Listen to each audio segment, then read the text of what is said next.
When years ago I said I want to do a Roman epic but set in modern America, a lot of people said, well, why?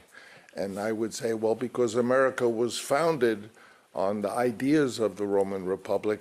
We didn't want a king. Rome didn't want a king, so they invented a new form of government called the Republic, with the Senate and with Roman law and with all of the things which we embrace. We even built our cities to look like Rome. But I had no idea that the politics of today would make that so relevant, because what's happening in America, in our republic, in our democracy, is exactly how Rome lost their republic thousands of years ago. So it's a real and you even see now in articles and in Saturday Night Live the parallel between modern America and Rome. So our politics has taken us to the point where we might lose our republic. So, as always, first I want to give all the praises and the glory to the Heavenly Father, Yahweh, and to His only begotten Son, Yahweh Shai, who the world ignorantly calls Jesus Christ. Double honors to the apostles and to the elders of Great Millstone. Shalom to the 144,000, to the hopefully elect brothers and sisters of the house of Israel.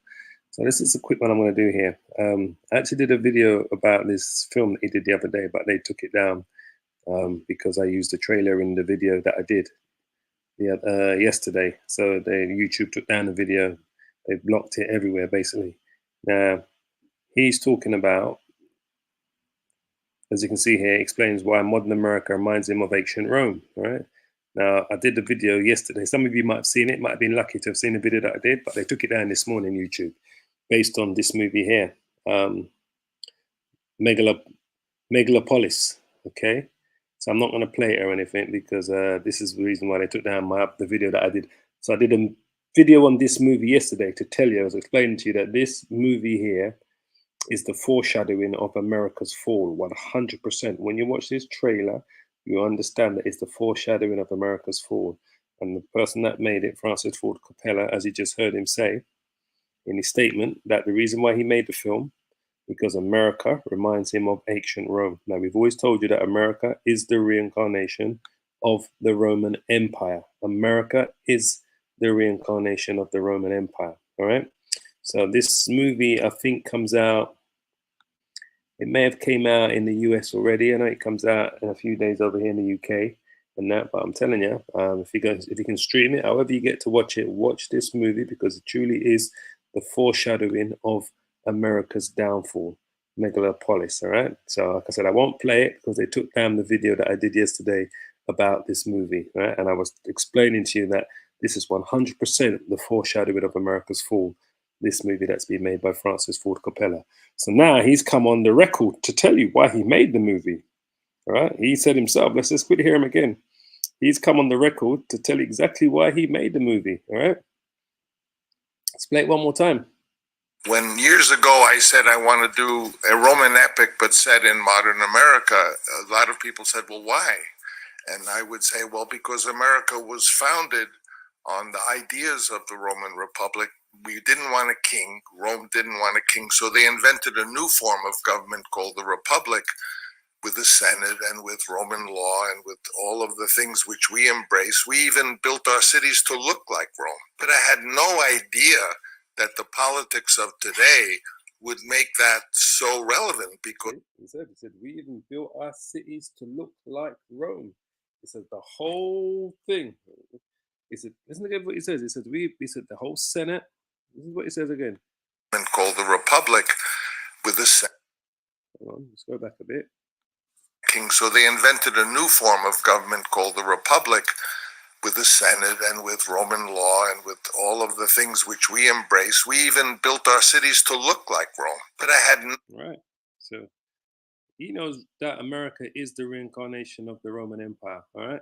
He's quite adamant that the Senate, the cities, everything they built to look like Rome. All right. He's quite adamant. This is what we're looking at. All right. Let's continue. No idea that the politics of today would make that so relevant, because what's happening in America, in our republic, in our democracy, is exactly how Rome lost their republic thousands of years ago. So what's happening in America today is exactly how Rome lost its republic thousands of years ago. One of the main reasons why the Roman Empire collapsed was because of the printing of money, what they call quantitative easing today. That was one of the main reasons. And the second was because their military was so far stretched across the four corners of the known world, the places that the Rome had conquered, that they couldn't afford to fund and to pay or to keep on, providing supplies for their military.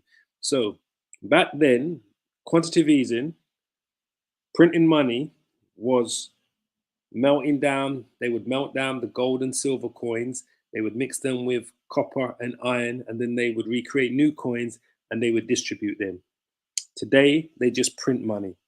Federal Reserve just prints money. Back then, the Roman Empire was stretched. They couldn't afford to continue paying because the more territory they take, the more countries they conquered, the more places they got involved in, the more money it costed the Roman Empire back then. And there was all that inward fighting as well between the elites, the elites, the families back then, the same thing that we're seeing today.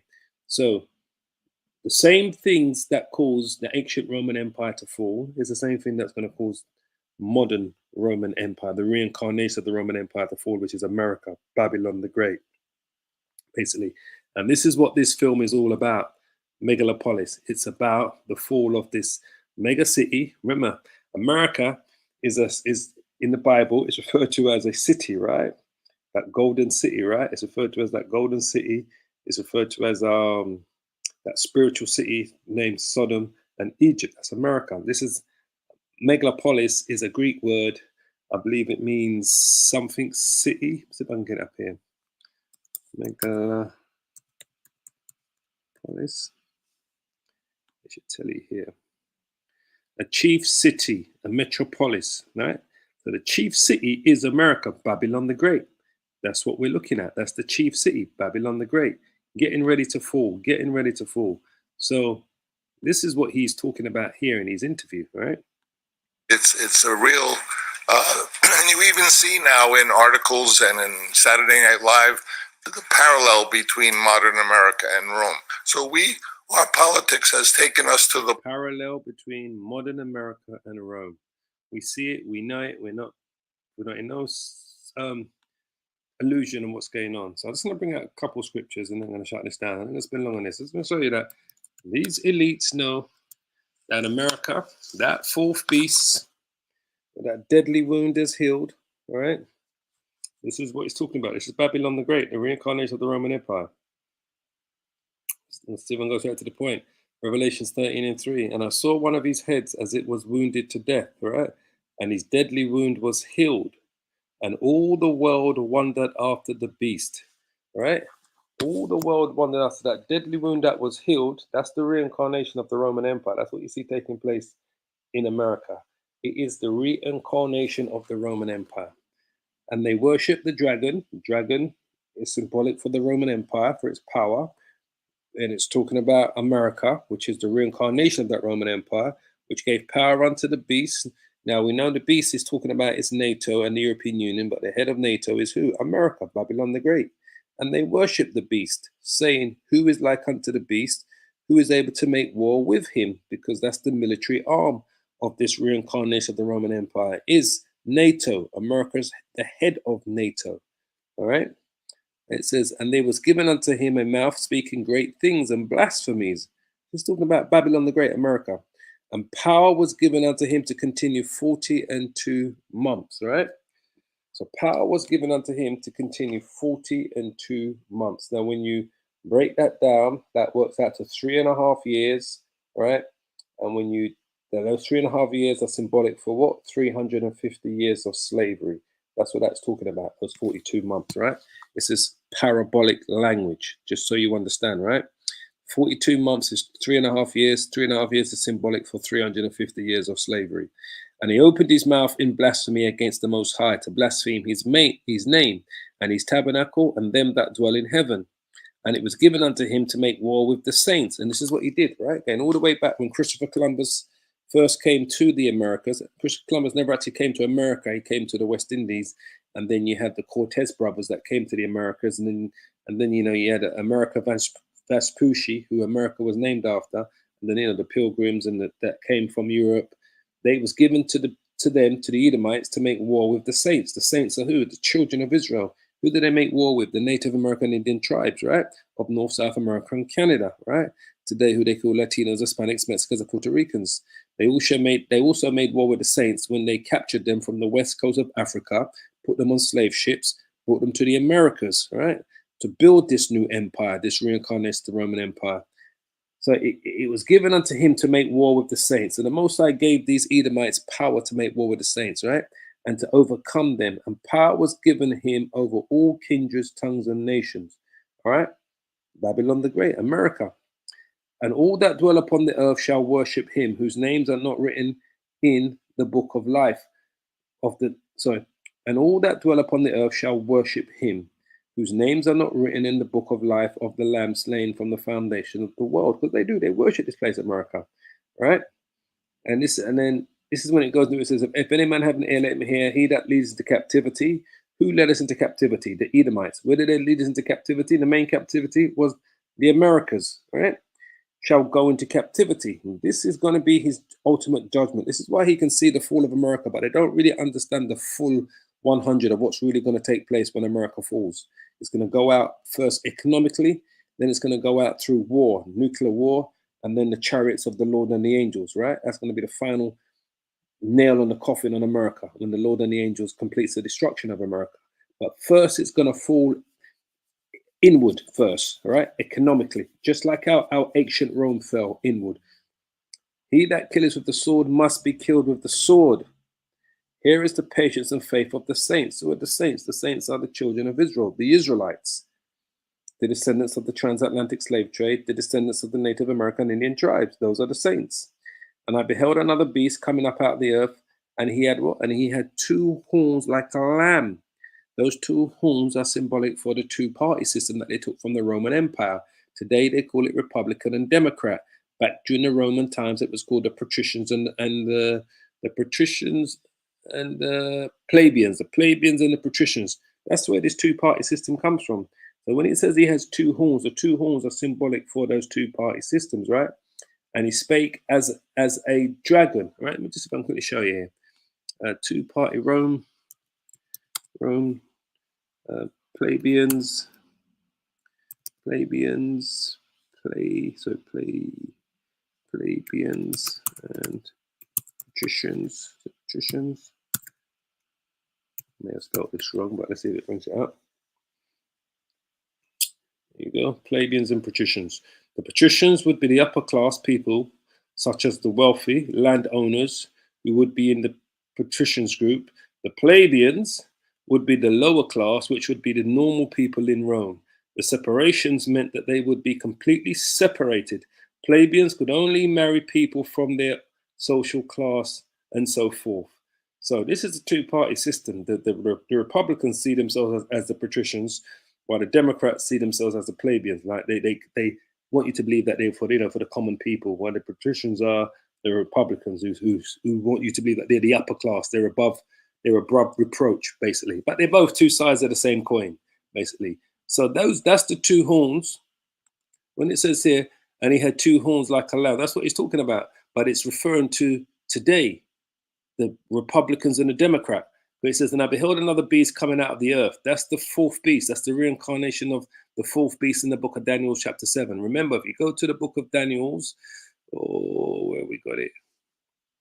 If we go to the book of Daniel's, let's bring this over here. I wasn't going to spend long on this. Sorry. If we go to the book of Daniel's, chapter 7, just quickly go to it just to show you for edification's sakes. Come on, you. Daniel's chapter 7, that's the fourth beast, right?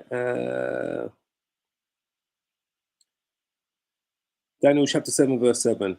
After this I saw in the night vision, and behold, a fourth beast, which is the Roman Empire, dreadful and terrible, and strong exceedingly, and it had great iron teeth. This is symbolic for the weapons that the Romans used. They had the most iron weapons used, and they was the most efficient with these iron weapons, right? It devoured and brake in pieces and stamped the residue with the feet of it, and it was diverse from all the beasts that were before it. And it had 10 horns. The 10 horns was symbolic for, well, not symbolic. The 10 horns well, yes, yeah, I mean, I can use the word symbolic. To tell you, the 10 horns are symbolic for the 10, what do they call them again? The 10 Germanic tribes, right? We've got the Viscos, the Ostrogoths, trying to remember them, the Vandals, the Lombards, the Alamanis, the Burgundies, the Franks, the Jutes, the Angles, and the Anglo-Saxons, right? Those are the 10 horns. That's what that's talking about. Today we know as the European Union, all right? And it says, and I considered the horns, and behold, there came up among them another little horn, before whom there were three of the first horns plucked up by their roots. And behold, in this horn were the eyes like the eyes of a man, and a mouth speaking great things. Now, this other little horn, I believe, if I can quite remember, it is talking about Antiochus the Great, all right? That's what that's talking about there, the other little horn. I believe that's talking about Antiochus, yeah. Horns in the eyes, yeah. It's talking about Antiochus the Great, that horn there, all right? Just so you know, all right? So anyway, so the fourth beast is America, diverse from all the other beasts. And when we go back to Revelations 13, when it says, and I beheld and another beast coming up out of the earth, and he had two horns like a lamb, that is talking about America, right? A lamb, he's coming to you. He's coming to you. What's that scripture that says? He says he had war, smooth. The words in his mouth were smoother than butter. Words, smoother. Oh, sorry, spelled wrong. Words, smoother. It's smoother than butter. I know it's Psalms. Okay. Psalms 55, verse 21. The words of his mouth were smoother than butter. All right. Two horns like a lamb. A lamb is innocent, defenseless, harmless. That's a lamb, right? So the words of his mouth were smoother than butter, but war was in his heart. His words were softer than oil, yet were they drawn swords. Talking about Esau, predominantly talking about Babylon the Great America, but these Edomites, right? So when we go back to Revelations, just so you understand, when it says here he had two horns like a lamb, because the words in his mouth were smoother than butter, America, and what? And he spake as a dragon, but war was in his, what did it say? But war was in his heart. His words were softer than oil, yet they were drawn swords. Yet were they drawn swords. So the words of his mouth were smoother than butter, two horns like a lamb, but war was in his heart. But he spake as a dragon. War was in his heart. And he exercises all the power of the first beast, the Roman Empire, before him, and causes the earth and them which dwell therein to worship the first beast, right? Which is the Roman Empire, which was the fourth beast in the book of Daniel, whose deadly wound was healed. His deadly wound was healed. And so this is the reincarnation of the Roman Empire, America. Its deadly wound was healed. And he goes to great wonders, so that he maketh fire come down from heaven on earth in the sight of men, which you see, the greatest fire that he dropped from the air was those two bombs he dropped on Hiroshima and Nagasaki during World War II. But he's showing you the power that he has from the air, the fire that comes from those missiles, those bombs that they drop from their planes. And we see that evidently today with their F-35s, F-15 stealth jets, so forth and so on, right? And he deceives them that dwell on the earth by the means of those miracles which he had power to do in the sight of the beast, right? Because the beast is NATO. America is the head of NATO. Remember, the European nations saw America drop those two atomic bombs on Japan. They'd never seen that before.